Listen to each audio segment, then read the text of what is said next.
ମହାପ୍ରଭୁ ଭକତ ଭାବରେ ବନ୍ଧା, ଭକ୍ତର ଭକ୍ତିଭାବ ଧାରାରେ ବନ୍ଧା ଭଗବାନ। ଭକ୍ତର ପ୍ରଚୁର ଭକ୍ତି ହିଁ ଭଗବାନ ଓ ଭକ୍ତଙ୍କୁ ଗୋଟିଏ ସୂତ୍ରରେ ବାନ୍ଧି ପାରିଥାଏ। ମହାପ୍ରଭୁ ଶ୍ରୀଜଗନ୍ନାଥଙ୍କ ଲୀଳାକ୍ଷେତ୍ର ଶ୍ରୀକ୍ଷେତ୍ର ଧାମରେ ଅସଂଖ୍ୟ ଭକ୍ତଙ୍କର ଅଲୌକିକ ଅନୁଭୂତି ଘଟି ଚାଲିଛି। ଦାରୁ ରୂପୀ ପରମବ୍ରହ୍ମ ଶ୍ରୀଜଗନ୍ନାଥଙ୍କ ଅନେକ ଭକ୍ତଙ୍କ ମଧ୍ୟରୁ ବନ୍ଧୁ ମହାନ୍ତିଙ୍କ ସହିତ ଶ୍ରୀଜଗନ୍ନାଥଙ୍କ ଅତୁଟ ବନ୍ଧୁତା ଆଜି ମଧ୍ୟ ଅଗଣତି ଭକ୍ତ ଜନମାନସରେ ଭକ୍ତିର ଭାବଧାରା ବୃଦ୍ଧି କରିଥାଏ। ଏହା ପ୍ରାୟ 1818 ମସିହାର କଥା। ସୁଦୂର ଯାଜପୁରରେ ରହୁଥିଲେ ବନ୍ଧୁ ମହାନ୍ତି। ଘୋର ଆର୍ଥିକ ଅନାଟନରେ ଥାଇ କାଳତିପାତ କରୁଥିଲେ ମଧ୍ୟ ଭକ୍ତ ବନ୍ଧୁ ମହାନ୍ତି ମହାପ୍ରଭୁ ଶ୍ରୀଜଗନ୍ନାଥଙ୍କୁ ଗଭୀର ଭକ୍ତି କରୁଥିଲେ। ସବୁ କଥାରେ ସେ ତାଙ୍କ ସ୍ତ୍ରୀଙ୍କୁ ପୁରୀରେ ତାଙ୍କର ଏକ ବନ୍ଧୁ ଅଛନ୍ତି ଏବଂ ସେ ହିଁ ଆମର ସବୁକିଛି ଦୁଃଖ ଦୂର କରିପାରିବେ ବୋଲି କହନ୍ତି। ଏକଦା ବନ୍ଧୁ ମହାନ୍ତିଙ୍କ ଘରେ ଚାଉଳ ନଥିବାରୁ ସେ ଓ ତାଙ୍କ ପତ୍ନୀ 2 ସନ୍ତାନଙ୍କ ସହିତ ଭୋକ ଉପବାସରେ 2 ଦିନ ରହିଲେ। ଏପରି ଏକ ପରିସ୍ଥିତିରେ ତାଙ୍କ ସ୍ତ୍ରୀ ତାଙ୍କୁ ପୁରୀରେ ଥିବା ତାଙ୍କ ବନ୍ଧୁଙ୍କୁ ଦେଖା କରି ତାଙ୍କର ଦୁଃଖ ଦୂର କରିବାକୁ ଅନୁରୋଧ କଲେ। 2 ସନ୍ତାନ ଓ ସ୍ତ୍ରୀଙ୍କୁ ଧରି ବନ୍ଧୁ ମହାନ୍ତି ପୁରୀରେ ଥିବା ତାଙ୍କର ପରମ ବନ୍ଧୁ ଶ୍ରୀଜଗନ୍ନାଥଙ୍କୁ ଦେଖା କରିବାକୁ ଗଲେ। ପୁରୀରେ ପହଞ୍ଚିବା ପରେ ରାତି ହୋଇଯିବାରୁ ବନ୍ଧୁ ମହାନ୍ତି ଓ ତାଙ୍କର ପରିବାର ଅଖିଆ ଅପିଆ ଅରୁଣ ସ୍ତମ୍ଭ ନିକଟ ବଡ଼ଦାଣ୍ଡରେ ନିଘୋଡ଼ ନିଦରେ ଶୋଇପଡ଼ିଲେ।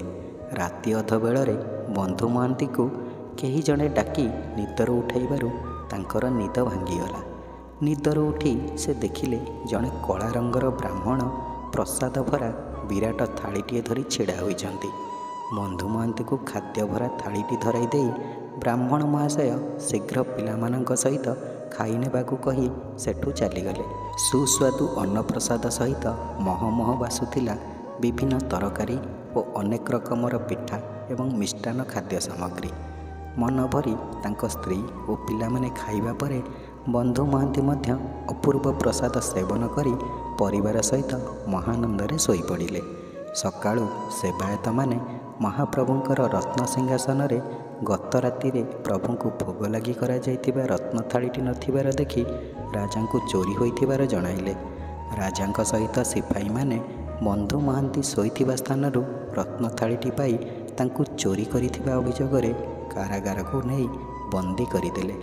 କାରାଗାରରେ ବନ୍ଧୁ ମହାନ୍ତି ଖୁବ୍ କାନ୍ଦିଲେ ଓ ମହାପ୍ରଭୁଙ୍କୁ କହିଲେ, ପ୍ରଭୁ, ତୁମେ ପୁରୀକୁ ଡକାଇ ଖାଇବାକୁ ଦେଲ, କି ଦୋଷ କରିଥିଲି ମୁଁ ପ୍ରଭୁ?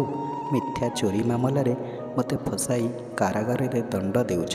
ସେଦିନ ରାତିରେ ପୁରୀ ଗଜପତି ମହାରାଜାଙ୍କୁ ଶ୍ରୀଜଗନ୍ନାଥ ସ୍ୱପ୍ନରେ ଦେଖାଦେଇ କହିଲେ, ମୋ ରତ୍ନଥାଳି ଚୋରି ମାମଲାରେ କାରାଗାରରେ ଯେଉଁ ବ୍ୟକ୍ତିଙ୍କୁ ବନ୍ଧା ରଖିଛ ସେ ନିର୍ଦ୍ଦୋଷ ଏବଂ ମୋର ପରମ ବନ୍ଧୁ, ତାଙ୍କୁ ତୁରନ୍ତ ଖଲାସ କର, ନଚେତ୍ ଶାସ୍ତି ଭୋଗିବ।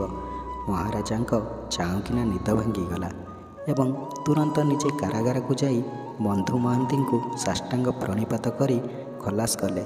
ସ୍ୱୟଂ ମହାପ୍ରଭୁ ଶ୍ରୀଜଗନ୍ନାଥ ତାଙ୍କୁ କିପରି ସ୍ୱହସ୍ତରେ ଖାଦ୍ୟ ଭରା ରତ୍ନଥାଳି ଦେଇଥିଲେ ତାହାକୁ ସ୍ୱପ୍ନରେ ମଧ୍ୟ ଦେଖିଥିବା କଥା ରାଜା ତାଙ୍କ ଆଗରେ ବଖାଣିଲେ। ପରିଶେଷରେ ମହାରାଜା ବନ୍ଧୁ ମହାନ୍ତିଙ୍କୁ ନିଜ ଦରବାରରେ ସସମ୍ମାନରେ ଚାକିରି ପ୍ରଦାନ କରି ପୁରୀରେ ରହିବାର ବ୍ୟବସ୍ଥା ମଧ୍ୟ କରିଦେଲେ। ପ୍ରକୃତରେ କଥାରେ ଅଛି, ଅରକ୍ଷିତକୁ ଦଇବ ସାହା।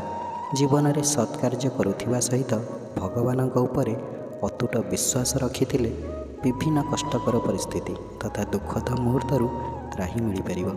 ତେଣୁ ଆଧ୍ୟାତ୍ମିକତାର ମହାମନ୍ତ୍ର ହେଉଛି ଭକ୍ତି। ଯୁଗେ ଯୁଗେ ଭକ୍ତର ଦୃଢ଼ ବିଶ୍ୱାସ ଥାଏ ଯେ ଭକ୍ତର ଭକ୍ତିଭାବ ଧାରାରେ ବନ୍ଧା ସ୍ୱୟଂ ଭଗବାନ। ମଣିମାଙ୍କର ଜୟ ହେଉ। ଜୟ ଜଗନ୍ନାଥ।